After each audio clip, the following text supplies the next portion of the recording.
Hola, ¿qué tal? Bienvenidos a este programa Conexiones Entretejiendo Culturas y Saberes. Yo soy Verónica Trujillo y me da mucho gusto acompañarles.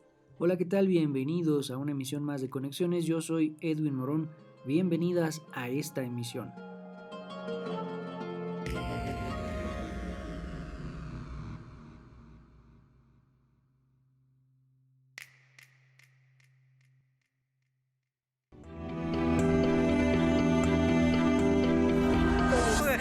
Najo Viejevi, Shimopanoltican, Chetani, Shimopanolti.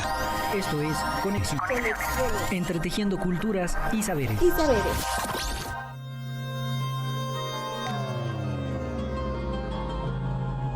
En este programa estaremos tratando la gastronomía a base de insectos en San Felipe del Progreso. Para eso, platicaremos con Valeria Guadalupe Martínez Gutiérrez. Además, estaremos escuchando alternativas del buen vivir, de comunidad en comunidad, origen, tránsito y destino, voces y visiones, y el semanario de la Universidad Intercultural del Estado de México. Quédense con nosotros, esto es Conexiones. Bueno, seguramente muchos de nosotros, muchas de nosotras, hemos estado en la oportunidad de degustar algún platillo compuesto o hecho a base de insectos. Y vamos, la idea en un primer momento tal vez no resulte muy apetitosa. Sin embargo, hay que considerar que históricamente los insectos tienen un amplio panorama dentro de la gastronomía de pueblos originarios, y de ahí que sea tan importante y hasta hoy en día conocida su propuesta de consumo. Así que hoy estaremos dialogando acerca de este tema, justamente la gastronomía a base de insectos, justo en la zona Mazahua. Así es, Vero. Seguramente todos ustedes han escuchado hablar, por decir alguno, de los escamoles, han escuchado hablar de las mariposas, han escuchado hablar del gusano de maguey, han escuchado hablar del gusano de jara, tal vez no, pero en mi comunidad era muy común todavía hasta hace unos años consumir ese tipo de insectos, sobre todo en la temporada de lluvias. Y sabemos también perfectamente que los insectos proveen de una alta capacidad proteica como alimento en términos de la nutrición humana. Así que el hecho de comer insectos, después de todo, no suena tan descabellado como de principio se podría pensar. Estaremos platicando respecto de esta condición con una egresada de la Universidad Intercultural del Estado de México que se especializa precisamente en este tema. Mientras tanto, los invitamos a escuchar Alternativas del Buen Vivir. Regresamos en unos minutos. Alternativas del Buen Vivir. Con Adriana Rodríguez. Muy buenas. Vamos a hablar hoy de los orígenes del buen vivir y de algo muy interesante que es el enfoque del buen vivir desde la resistencia o la reexistencia, porque el buen vivir se consolida como una alternativa creada desde la resistencia de pueblos, culturas, naciones y civilizaciones que se oponen a ser homogeneizados bajo un modelo de desarrollo, de vida, de economía y de ser distinto al enfoque ancestral de la vida en armonía con la naturaleza, con valores como la reciprocidad o la vida en común unidad.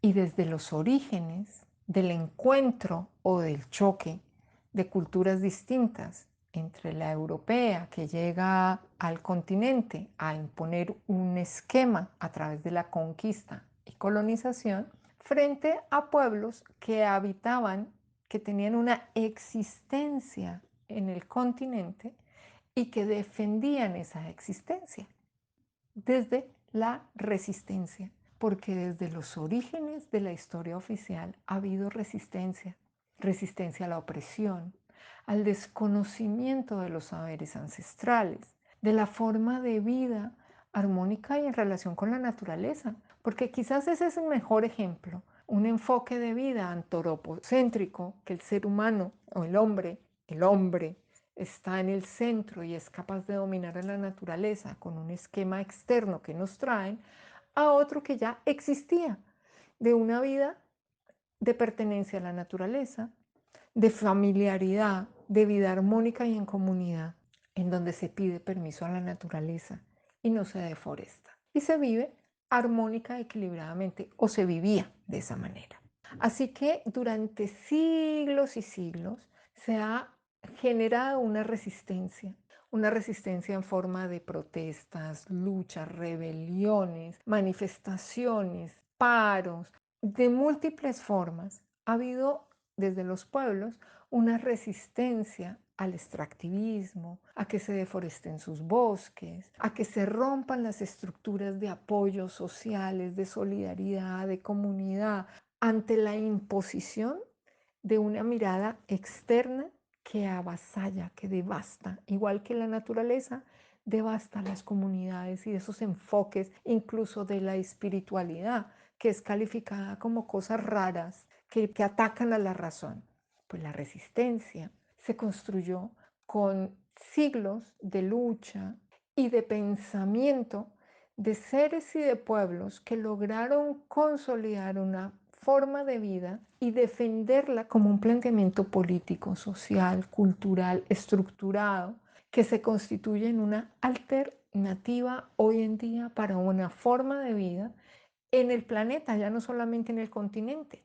Es la reexistencia y es darle la vuelta al modelo y a toda la historia acumulada para decir cuál es el sentido de la existencia y de lo que estamos construyendo. Es el momento de la reexistencia, de que volvamos a poner en el centro la vida, con todas las prioridades y con todas las capacidades del ser humano, de las culturas, todo lo que tenemos en el continente y en el mundo. Por eso hablamos del buen vivir como la reexistencia, con distintos buenos vivires que reconocen la existencia de múltiples formas de tener una vida plena para lograr la reexistencia del planeta Tierra. Alternativas del buen vivir. Con Adriana Rodríguez. Pues como decíamos hace un momento, estaremos platicando con Valeria Martínez Gutiérrez. Ella es licenciada en Desarrollo Sustentable y su trabajo de titulación versa precisamente sobre la recuperación del conocimiento tradicional entomófago. ¿Qué significa esto? Alimentación con base en insectos. Y además la idea de su investigación era construir un recetario de una comunidad de San Felipe del Progreso para que los platillos preparados y referidos en ese recetario tuvieran como base fundamental los insectos. Además de ello, Valeria se ha dedicado a brindar asesorías en diferentes comunidades respecto de la crianza de animales de traspatio y también cultivo intercalado en milpas. Ha participado en algunos festivales como asesora precisamente respecto de la potencia alimentaria que tienen los insectos en la Ciudad de México y aquí mismo en la Universidad Intercultural del Estado de México. Bienvenida Valeria, muchas gracias por estar en Conexiones. Valeria, platícanos, ¿qué tipo de insectos son comestibles en la región norte del Estado de México? Pues como tal no existe un registro específico de la zona norte respecto a los insectos comestibles. Hace ya 24 años, Julieta Ramos Elorduy y José Manuel Pino, más otra investigadora, Socorro, realizaron una investigación sobre los insectos comestibles de todo el Estado de México. Es el único registro que se tiene. Como tal, para el 2007 se tenían registradas 699 especies en toda América, de las cuales 241 pertenecen a la República Mexicana y 104 al Estado de México. Ya en este documento de Julieta, que se llama Insectos comestibles del Estado de México y determinación de su valor nutritivo, se tienen registradas 68 especies pertenecientes a la región 2, a la región 6 y a la región 20 del Estado de México, que es toda la parte norte. Sería interesante desarrollar otra investigación para ver qué especies han desaparecido y qué especies ya no se consumen. De igual manera, ver qué especies siguen consumiéndose en todo el Estado de México.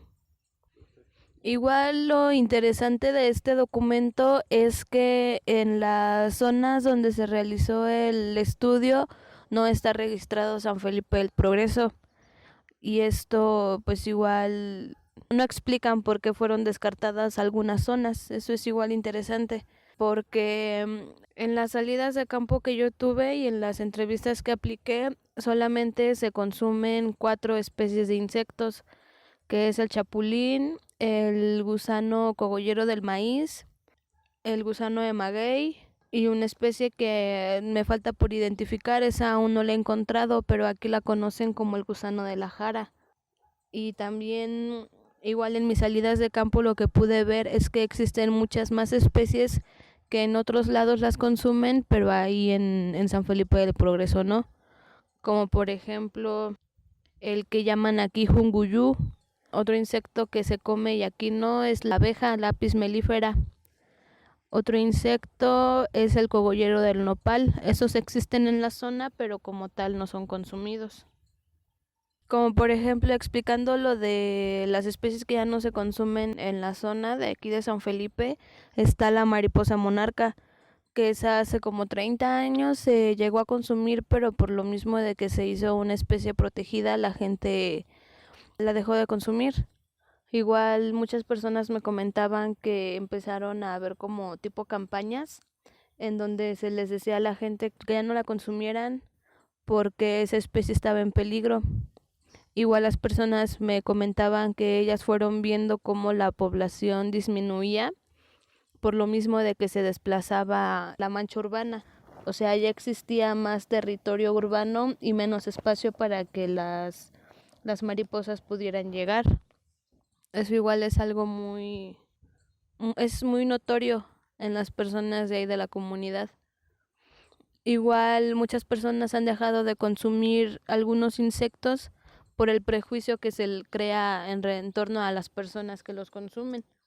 Unas personas me comentaban que ellos, a pesar de que les gustaban y de que sabían el beneficio nutritivo que aportaban, no lo consumían porque eran vistas como personas pobres o como personas, ahora sí que sucias, por así decirlo, que porque comían bichos y que eso era mal visto ahí. Bueno, pues me parece que a partir de este comentario que nos acaba de proponer Valeria acerca de los insectos que son comestibles en esta región norte del Estado de México principalmente, se puede identificar cómo, dependiendo de las características geográficas de un entorno, pueden suceder también elementos biológicos que ayudan al ser humano, en este caso, a proveer determinadas fuentes nutrimentales que el ser humano necesita en ese espacio, ¿no? De tal manera que, por supuesto, las personas que viven en condiciones climáticas distintas a la montaña podrán tener otros elementos de donde nutrirse y satisfacer las necesidades proteínicas, de alimentación, de grasa incluso, que necesita el cuerpo para solventar o para atender, para enfrentar las condiciones climáticas. Bien, pues vamos a una pequeña pausa y regresamos a Conexiones. De comunidad en comunidad. De comunidad en comunidad.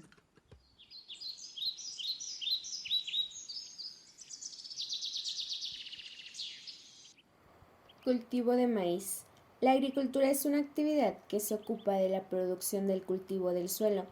El desarrollo y recogida de las cosechas es una de las actividades del sector primario de cada comunidad, siendo el recurso más importante para la subsistencia del hombre. La siembra de maíz presenta una gran versatilidad de uso formidable, capacidad de adaptación a diversidad de climas y suelos, gracias a la gran cantidad de variedades del vegetal que existen. Aunque un factor importante y determinante para que prospere es la exposición total a la insolación, su forma de consumo también varía mucho, existiendo variedades de maíz dulce que se cultiva para consumo fresco, como granos independientes o directamente de la mazorca. También hay variedades de campo, tanto de maíz blanco como amarillo, que se utilizan para consumo animal. Además, el procesamiento agroindustrial permite la elaboración de derivados con amplio uso para el consumo humano, harinas precocidas, masa y aceite. En la comunidad de San Juan Jalpa existe una manera peculiar para la siembra del maíz. Como primera fase está la preparación del suelo para la siembra. Se trata de un cultivo que se adapta muy bien a cualquier tipo de suelo, pero hasta ese momento de formación y secado del grano, el maíz requiere de un buen aporte en nutrientes, una tierra bien abonada, rica en materia orgánica, profunda, fértil, muy bien airada. Antes de la siembra es importante preparar el terreno mediante arado para que quede esponjoso y libre de otras plantas. La siembra de maíz no se hace en semillero, sino mediante la siembra directa. La época de siembra del maíz ideal es desde el 1 de marzo hasta el 28 de junio. La técnica de sembrado es con unos hoyos de 3 centímetros aproximadamente de profundidad. En cada hoyo se depositan 2 o 3 semillas. Es conveniente dejar un espacio entre matas para evitar una cruzada.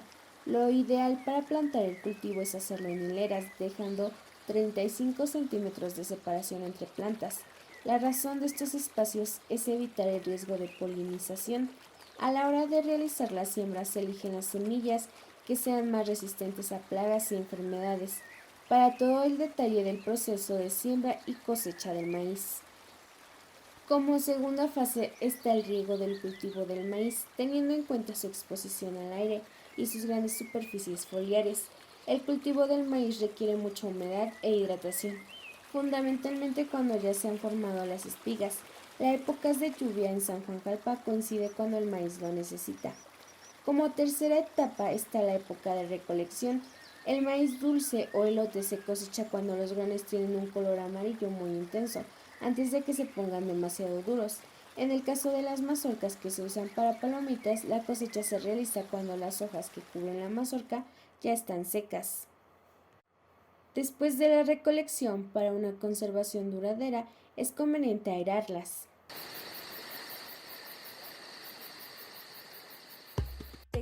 De comunidad en comunidad. De comunidad en comunidad. La licenciatura en Arte y Diseño realiza actividades de vinculación comunitaria a partir del conocimiento de técnicas y procesos tradicionales. Actualmente, estudiantes de cuarto semestre trabajan en comunidades como Ejido La Soledad en San José del Rincón, donde se realiza bordado tradicional mazahua; en Plateros en San Felipe del Progreso, donde se trabaja joyería en plata; en Tlalpujagua, Michoacán, donde se producen artesanías de cantera y vidrio soplado. De igual manera, se realizarán visitas de reconocimiento de espacios, técnicas y procesos de producción para generar un vínculo que permita producir una obra participativa durante el siguiente semestre. Por su parte, estudiantes de sexto semestre realizan la planeación de un proyecto comunitario a partir del arte y el diseño participativo. Te invitamos a formar parte de nuestra comunidad universitaria. ¡Inscríbete!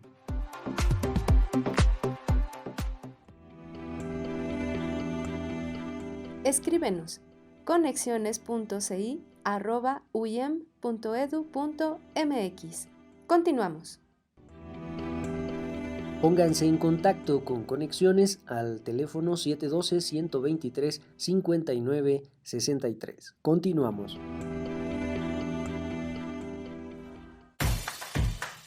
Dentro de las actividades desarrolladas por la licenciatura en Arte y Diseño se encuentran las iniciativas de exposiciones colectivas, tales como la titulada Naturaleza Textil, integrada por dos componentes. El primero, que presentó 15 piezas de paisajes elaboradas por un profesor de esta licenciatura, realizadas con una técnica llamada punta de plata, dibujar con plata y pinturas de paisajes de la naturaleza de varios lugares. Y el segundo, que mostró la obra de 10 estudiantes y una profesora con temáticas personales, mediante el uso de materias primas naturales. Esta muestra se presentó en el Centro Regional de Cultura de Atlacomulco. Te invitamos a formar parte de nuestra comunidad universitaria. ¡Inscríbete!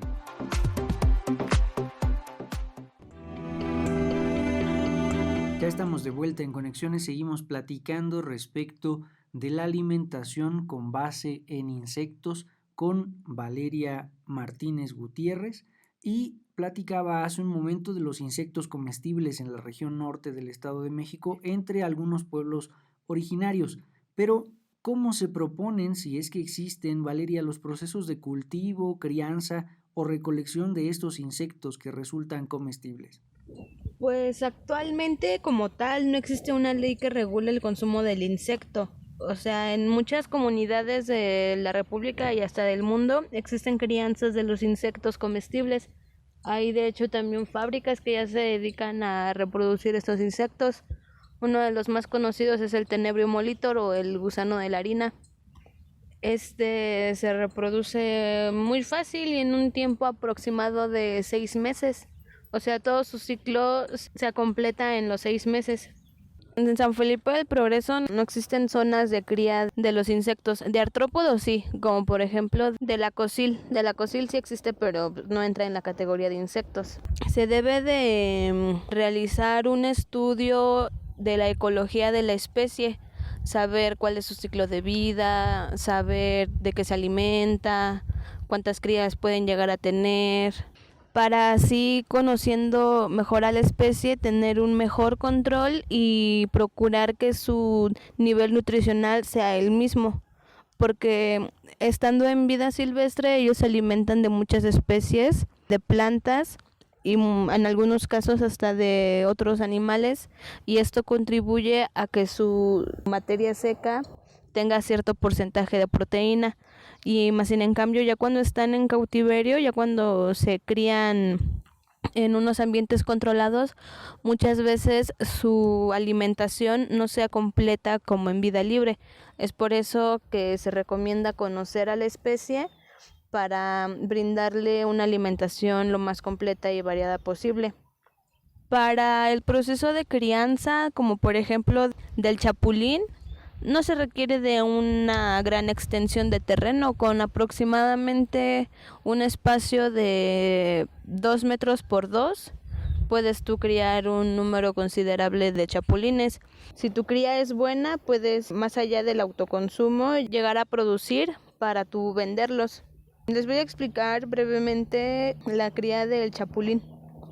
Primero se deben recolectar a los adultos. Para esto es recomendable ya contar con un conocimiento previo de identificación del insecto para tener un macho por cada 3 hembras, y así se evita que entre familiares se reproduzcan y esto pueda traernos unas especies dañadas o deformes. Igual se recomienda que las zonas de recolecta estén lo más alejadas posibles de áreas de cultivo. Esto es para evitar que los ejemplares estén contaminados por los agroquímicos o pesticidas que muchas veces se rocían en estas áreas. Ya una vez recolectados, se deben meter en cajas de cartón con un espacio de ovoposición. Esto significa que se requiere de un área en donde las hembras van a depositar a sus huevos. En este espacio se debe de meter arena, debe ser un área de material transparente para que se diferencie el huevo. Esta arena debe mantener una humedad relativa del 60 al 65%. Y en este espacio se le tiene que echar hierba cortada. Igual se recomienda que las hojas sean suaves. Durante la incubación de estos huevos, la humedad relativa debe aumentar. Se debe de mantener al 70% durante 150 días, que es lo que dura la incubación. Ya posterior a esto, en un área controlada, en este terreno que les decía que puede ser de 2x2 o hasta menor, ya dependiendo si lo quieren para autoconsumo, dependiendo de los integrantes de la familia o dependiendo si lo quieren para venta. En este espacio controlado deben de tener ya siembra de flor. Puede ser girasol, hierbabuena, puede ser el trigo, caléndula, el diente de león, la chaya, la hoja santa. Es preferible, como les comentaba, que las plantas tengan hojas suaves. Este espacio tiene que estar delimitado ya sea con malla, tela o plástico. Esto es para evitar que el insecto se escape y llegue a infestar otros cultivos que tengan en el hogar, y también para evitar que otros animales entren y depreden a estos chapulines. Ya una vez que se alcanza el 5.º estadio, que es la etapa adulta y madura del chapulín, es la última etapa, ya cuando está bien grandecillo, se eligen a los individuos que tengan las características más preferibles, como por ejemplo un tamaño robusto o unos colores vivos. Esto es para que la genética se mejore, por así decirlo, para que las nuevas crías mantengan esas características. Ya una vez que se eligieron a los individuos y se descartaron al otro resto, los que se descartan pueden ser utilizados ya para el consumo, porque esos no presentan ninguna anomalía que afecte al humano. Solamente por su genética es que se descartan, no por alguna otra cuestión dañina. Este ya se puede utilizar para el consumo humano como harinas o se pueden preparar fritos, asados o en algún guiso. Eso ya es de la preferencia de cada quien. Y los chapulines que fueron elegidos, ellos se regresan a las cajas de ovoposición para que pues, se continúe el ciclo y así año con año generar una cosecha favorable para la familia. Y así como en el caso del chapulín, existen muchas especies que pueden ser criadas en un espacio controlado, como la apis mellifera, la abeja, que les comentaba que igual se consume, el cogollero, pero a diferencia del chapulín, este solamente y específicamente se tiene que criar con las plantas de maíz. No es necesario que el maíz sea de apariencia frondosa, sino que solamente el gusano se va a alimentar de la hoja y del maíz. O sea, lo que me refiero es que no es necesario que nosotros tengamos que conseguir una semilla con la cual tengamos un buen elote, porque como tal la ganancia para nosotros no va a ser el elote, sino el gusano, que es de lo que se va a alimentar. Igual se requiere de un espacio controlado, delimitado por malla o por algún plástico, para que el gusano no abandone el sitio o no llegue a alguna otra especie. En el caso más sencillo y por así decirlo más fácil de reproducir sería el tenebrio. De hecho, actualmente yo me estoy dedicando a criar el tenebrio. Ya voy con mi primera generación. Hace como 6 meses, más o menos, me compré en un acuario, en cualquier acuario los puedes conseguir. Me compré en 3 acuarios diferentes un botecito de tenebrios. Me costó aproximadamente 30 pesos. Tenían como 100 tenebrios, me dijeron ahí, que es la larva. Me vendieron la larva, ya yo la metí a una caja de cartón, le eché harina, le eché un poco de avena y ahí los dejé. Que se crecieran, les echaba restos de verdura. Yo lo que utilicé era la cáscara de la zanahoria, del plátano y de la papa. Principalmente utilizaba esos desechos. Igual debemos de tener cuidado que este alimento no se pudra, porque si se pudre y se llena de moho, nos puede contaminar al insecto. De hecho, en los documentos que llegué a leer, no se tiene registrada ninguna enfermedad zoonótica causada por el insecto. O sea, nos explicaban en los documentos que he leído que puede existir alguna reacción alérgica, pero hasta la fecha no se ha reportado alguna enfermedad que sea transmisible de los insectos al humano. De los insectos comestibles, obviamente, porque pues sí hay algunos insectos que nos llegan a transmitir enfermedades, pero específicamente de los insectos comestibles aún no existe un registro. Pero bueno, siguiendo con mi cría de tenebrio, solamente me dedicaba a eso, a ver si se convertían en pupas, separarlas. Se deben de separar las pupas de las larvas y del adulto, porque muchas veces el adulto se llega ahora sí que se alimenta de los mismos adultos o hasta de las larvas, y esto pues puede reducir la población de ya las crías. Actualmente ya estoy teniendo yo mi primera tanda de crías. La verdad es que son demasiadas larvas las que salieron. En el proceso igual se perdieron unas larvas no se convirtieron en adultos, muchos se quedaron en pupas, se secaban, o los mismos tenebrios adultos se alimentaban de ellas. Pero yo lo hice con el fin de crear unos chocolates, utilizar a la larva del tenebrio, o sea, secarla. Me comentaron que para secarla tenía que primero sumergirla en agua caliente y después exponerla al sol, ya que yo no cuento con algún horno. Exponerla al sol y dejarla ahí que se seque por aproximadamente 3 días. Y esta larva yo la utilizaría en mi chocolate como el reemplazo del arroz inflado, para que así las personas pues se motivaran un poco más a consumirlas. Y pues ya yo quería utilizar la larva completa, o sea, no la iba a triturar, para que igual las personas se familiarizaran más con la imagen de la larva y no les diera tanto asco, porque en la actualidad existe mucho repudio hacia estos insectos por lo mismo que se cree que son sucios, que ya por el hecho de que se arrastran creen que son sucios, pero no. Y ya tú teniendo tu crianza, tú tienes un mayor control del espacio en el que se desarrollan, de lo que comen, pues sí, el control en general. Y eso es mucho mejor, te genera más confianza a ti y a las personas a las que tú les brindas el alimento.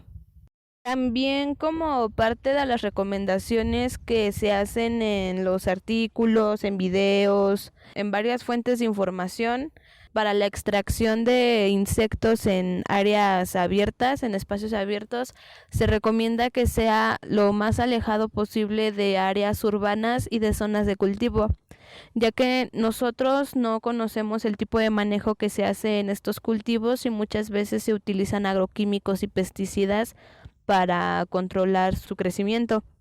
Y si el insecto que nosotros recolectamos se consume de estas plantas contaminadas, por así decirlo, a largo plazo nos va a perjudicar más que el beneficio que nos puede causar el bicho y su materia seca. Es por ello que se recomienda que se haga en áreas donde abunden pastizales o matorrales.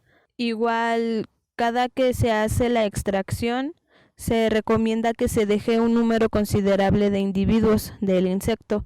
Esto para que no se perturbe el ciclo biológico de la especie, porque si nosotros extraemos todo el insecto que lleguemos a encontrar en un área específica, esto va a crear un desequilibrio ecológico en el área, en la zona de la extracción, lo cual dará como resultado que en los próximos años la población disminuya y ya no se pueda llevar una recolecta, ya no puedan existir recolectas tan abundantes.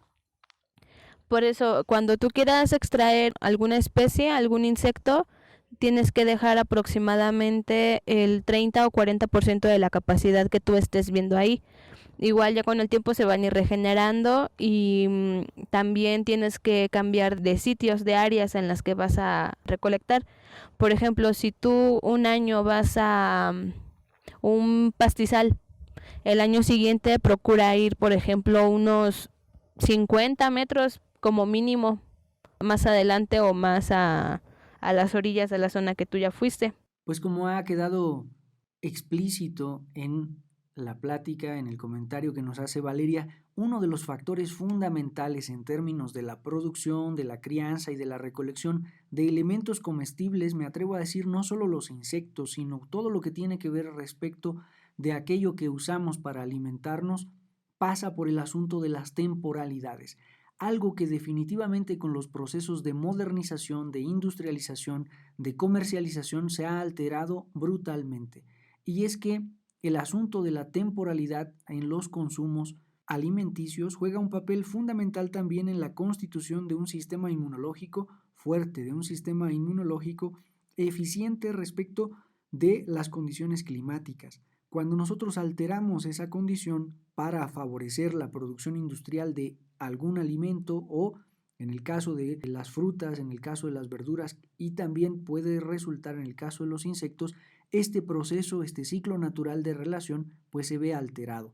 Sin lugar a dudas, uno de los factores más importantes a tener en cuenta en la producción y en la autonomía alimentaria de nuestras comunidades es precisamente la noción de regresar a esta condición relacional con el tiempo, relacional con los procesos naturales de producción de estos alimentos y asumir que no se trata de la explotación para fines económicos, para fines de intercambio mercantil, sino se trata fundamentalmente de la permanencia, de la pervivencia de las especies. Quédense en Conexiones, seguimos platicando a este respecto en unos momentos, ya regresamos.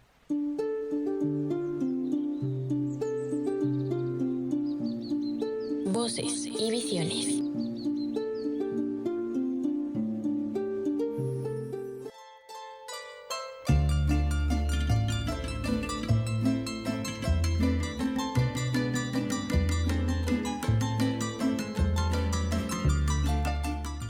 Bienvenidos una vez más a su cápsula Voces y Visiones. Fíjense que estamos pensando en hacer una carne asada y con el queso que me trajeron unos amigos de Aculco ni les cuento, ya que está delicioso. ¿Pero qué tiene de increíble que el queso sea de este lugar? Pues por si no sabían, Aculco, además de un famoso pueblo mágico, también cuenta con más de 60 talleres artesanales enfocados en la producción de quesos y derivados lácteos. El proceso es muy largo y un ingrediente principal es la leche, ya que para un gran queso se necesita una buena leche, que obviamente se consigue cuidando el pastoreo y la alimentación del animal del que se obtenga. Y si hay alguien que es consciente sobre la importancia de esto en la producción de leche es Don Isidro, pues cuenta con una trayectoria de 74 años dedicándose a la producción de leche y quesos. Pero ¿quién es este personaje? Pues es el protagonista del documental de hoy. Así que si quieren saber cómo es el día a día de Don Isidro, quédense con nosotros. El documental del día de hoy se llama Don Isidro, una vida pastoreando.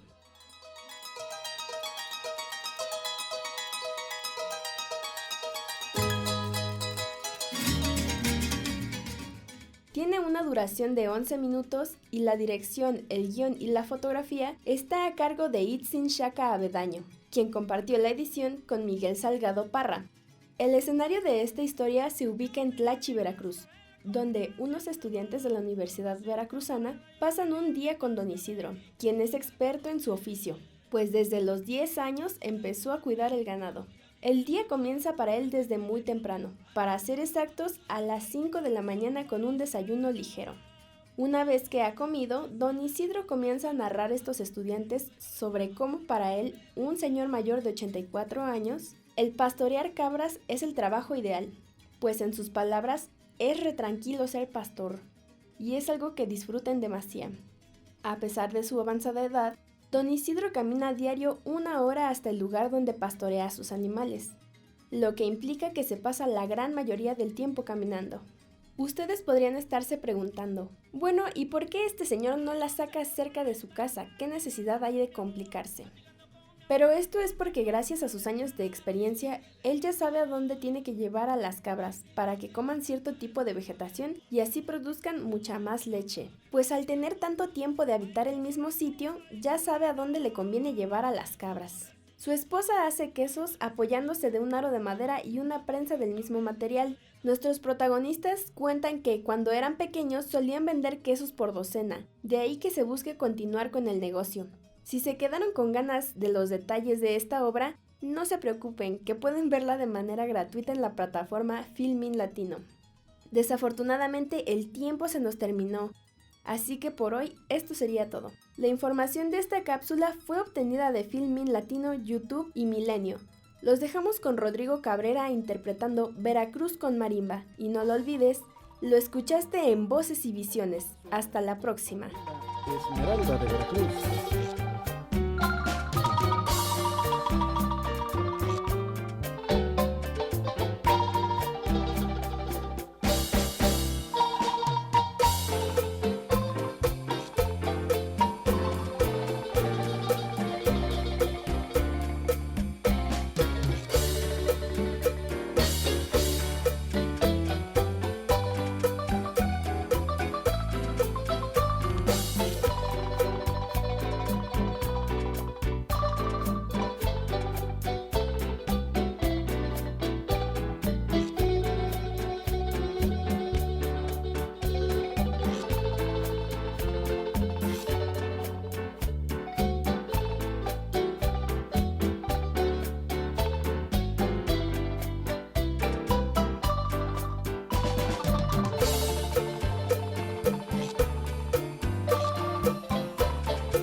Escuchaste Voces y Visiones.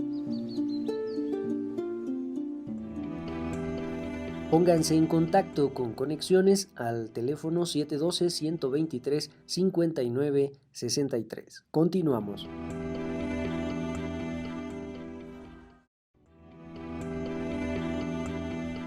Escríbenos conexiones.ci@uyem.edu.mx. Continuamos.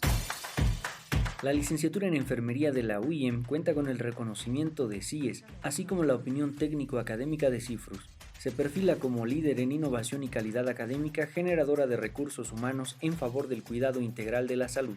Mediante esto, logra competencias de docencia, administración, investigación y asistencial en egresados en un periodo de 10 semestres. En el 9º y 10º se realiza el servicio social. Su mapa curricular se constituye por 4 ejes de formación: disciplinar, sociocultural, lengua y cultura y vinculación con la comunidad. Los estudiantes pueden ser acreedores a becas, intercambios académicos, ingreso al programa de educación dual, servicio social, experiencias profesionales en campo clínico, asesoría para el ejercicio libre de la profesión y procesos dinámicos de titulación.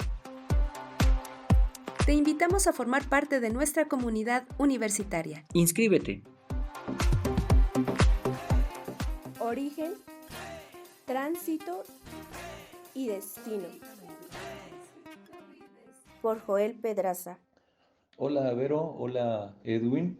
En esta ocasión voy a hablar del estado de Guanajuato, que es posiblemente, junto con Jalisco y Michoacán, pues de los estados más emblemáticos en lo que es la historia de la migración México-Estados Unidos. Estos 3 estados pueden decir que tienen más población en Estados Unidos que en sus mismas entidades federativas. Entonces tienen más de 150 años expulsando migrantes o mandando migrantes a Estados Unidos, y eso ha derivado en diferentes tipos de comportamiento, como lo es al principio una expulsión masiva, después un decremento, pero seguía siendo numeroso, sobre todo en la época del enganche. Después viene la época bracero. Toda esta época histórica de los braceros, que está como muy en el imaginario de la historia de México, es principalmente de esta zona. Obviamente hay otros estados como San Luis Potosí, Durango, el Estado de México, pero principalmente Jalisco, Michoacán y Guanajuato son los que expulsaron migrantes en esa época, al grado de hecho que una de las oficinas de enlace de contratación para estos tipos de programas estaba en la ciudad de Irapuato, que posteriormente se movió a la ciudad de en Piedras Negras. De ahí un poco la historia, y de ahí comprenderán un poco ustedes y la audiencia el alto porcentaje migratorio que tiene Guanajuato. Empiezo diciendo que tiene una población estable en un 97.5%. Me parece que la población al momento de la hechura de esta cápsula es de 6.167.000 habitantes.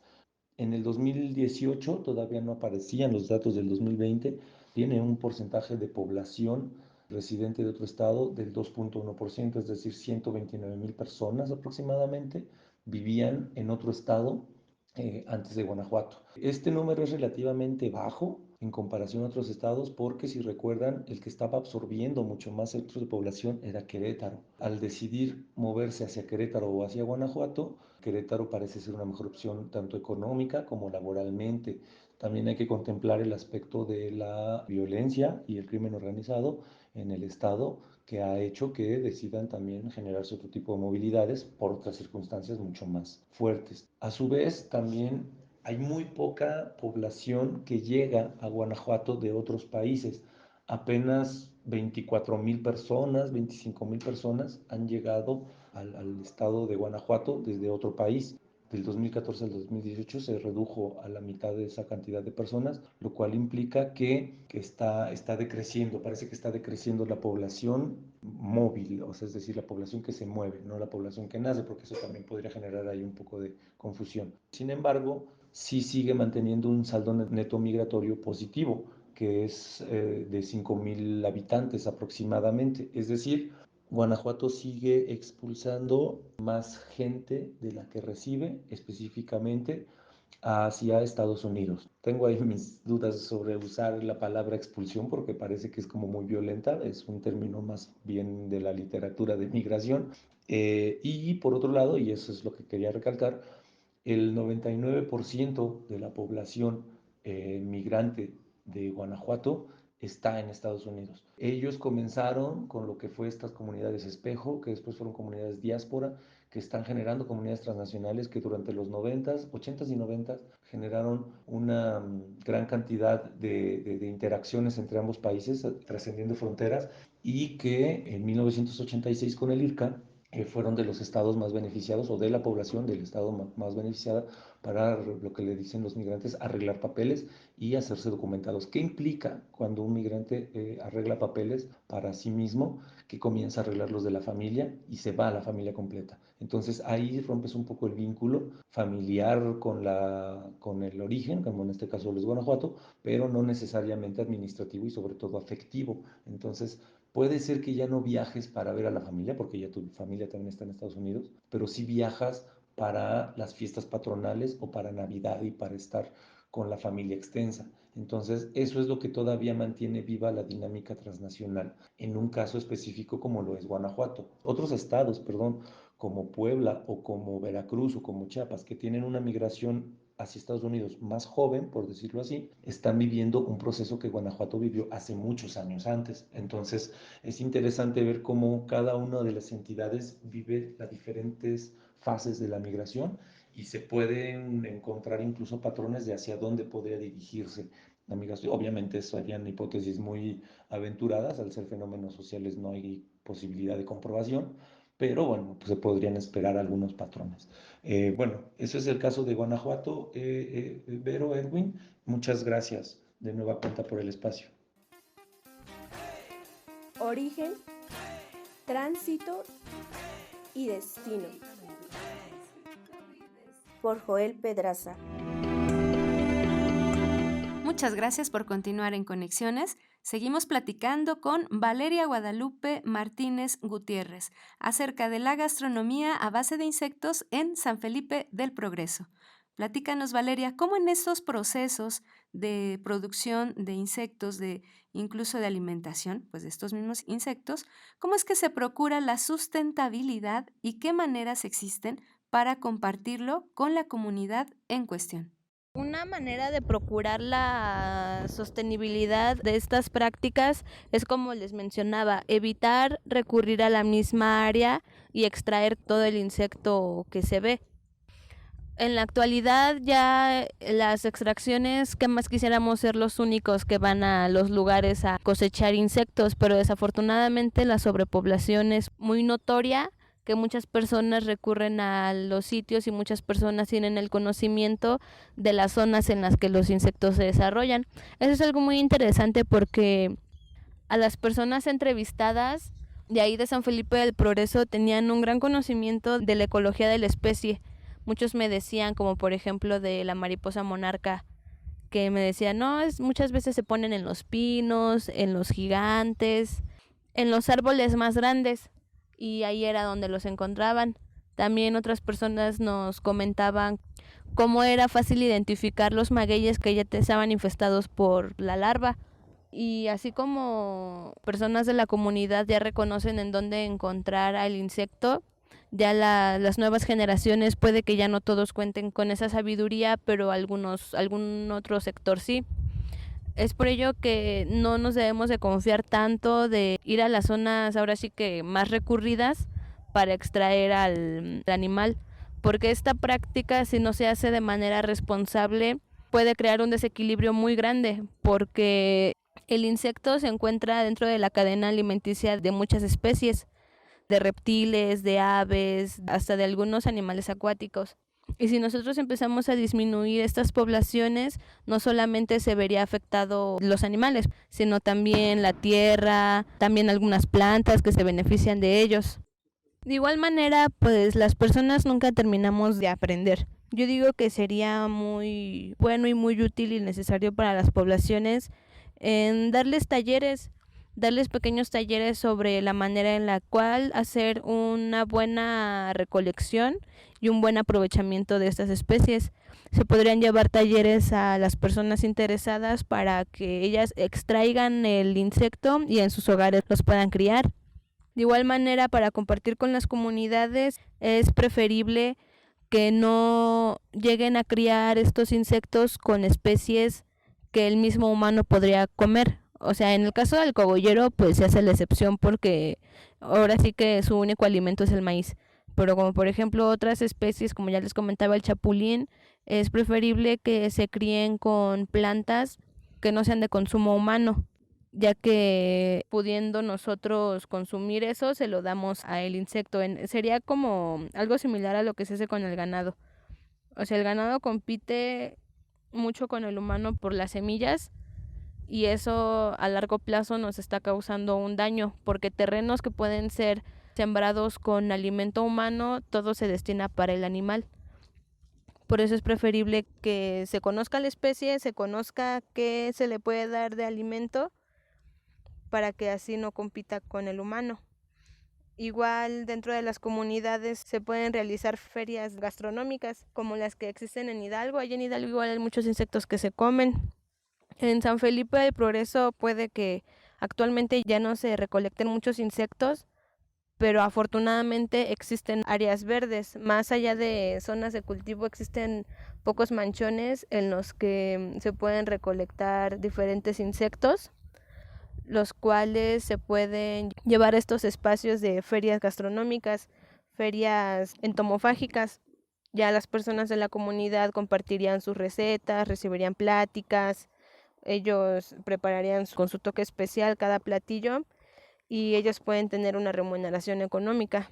Bueno, a partir de esta reflexión me hace pensar justamente en la labor fundamental que ejerce los conocimientos tradicionales en cada una de las comunidades y cómo a partir de esos conocimientos ha habido varios siglos, varios años, varias décadas al respecto que han podido establecer un proceso de sostenibilidad en relación a la producción, al consumo de estos insectos o de cualquier otro producto del cual nos podamos alimentar en la naturaleza y que implica entonces la no depredación.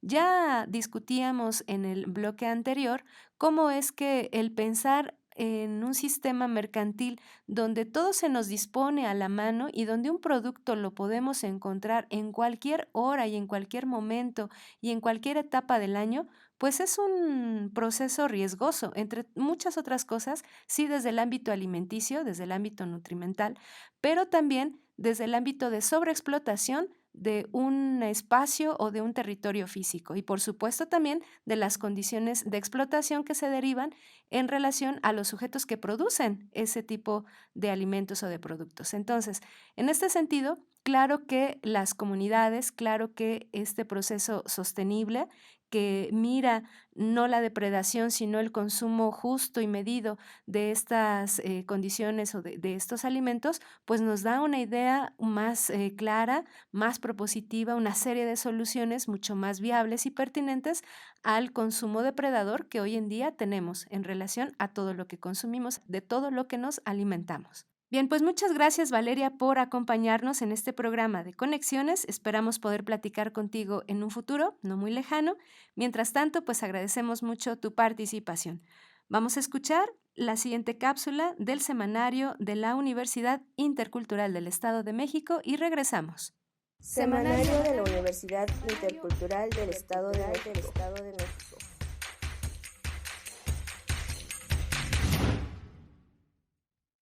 La Maestría en Interculturalidad para la Paz y Conflictos Escolares, MIPSE, de la Universidad Intercultural del Estado de México, tiene como propósito que el maestre comprenda las propuestas teóricas, metodológicas y perspectivas de análisis de la investigación etnográficas e investigación acción intercultural para elaborar programas de convivencia intercultural y de participación, proporcionando aprendizajes para la gestión pacífica de los conflictos. Por ello, algunos temas de investigación de sus maestrantes van encaminados a buscar estrategias para menguar los conflictos que se presentan dentro del aula de los grupos que algunos atienden y porque la MIPSE se inscribe en la perspectiva internacional del paradigma de la educación para la paz, con sentido humanista y con fundamento en la interculturalidad. Por ello, tenemos temas de investigación sobre la violencia, sobre propuestas para promover la paz y la interculturalidad dentro del aula. Los maestrantes que están abordando estos temas desde sus áreas como docentes trabajan en pro de sus investigaciones para descubrir nuevos hallazgos en el comportamiento de los infantes del aula, la reacción que tienden a presentar ante diversas situaciones y cómo influye en su comportamiento, los distintos fenómenos sociales que enfrentan a diario como la migración, el consumo de videojuegos, caricaturas que ofrecen los medios de comunicación masiva, los medios alternativos, la violencia violencia intrafamiliar y el de la escuela de parte de sus compañeros y a veces el de su profesor.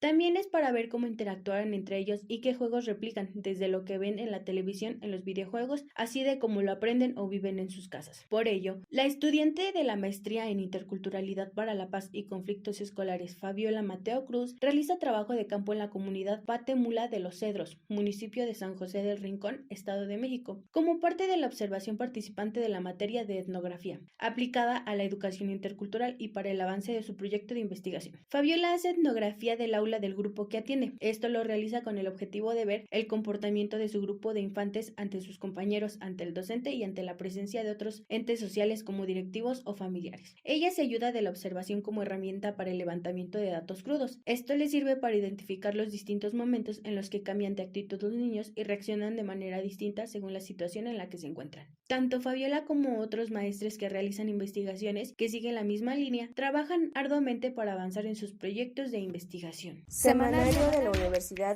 Intercultural del Estado de México.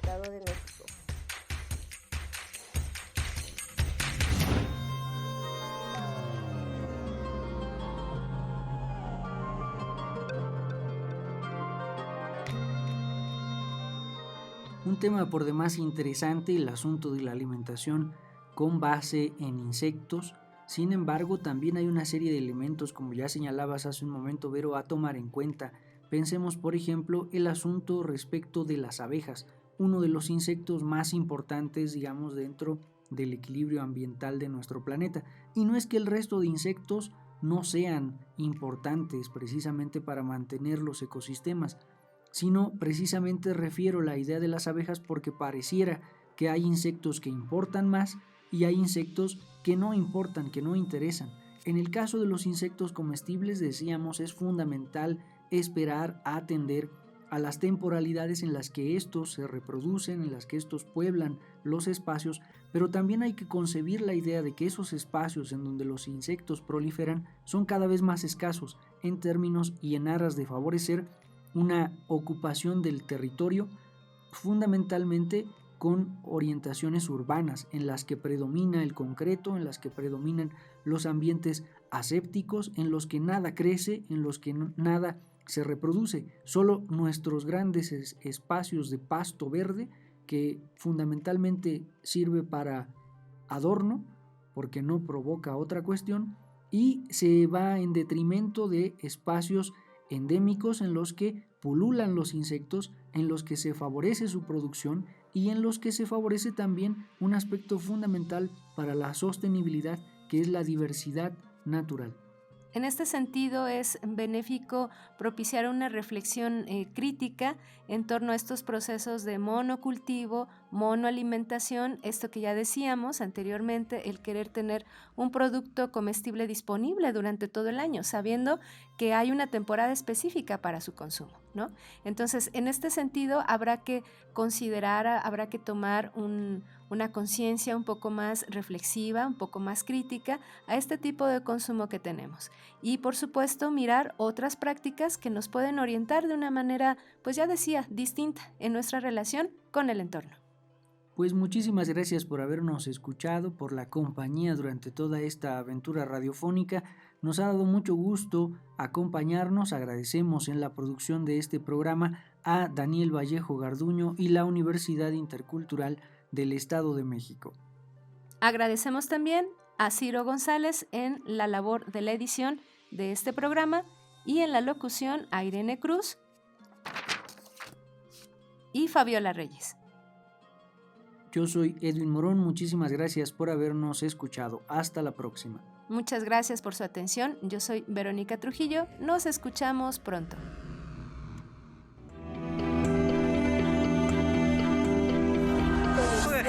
Najo Viejevi, Shimopanoltican, Chetani, Shimopanolti.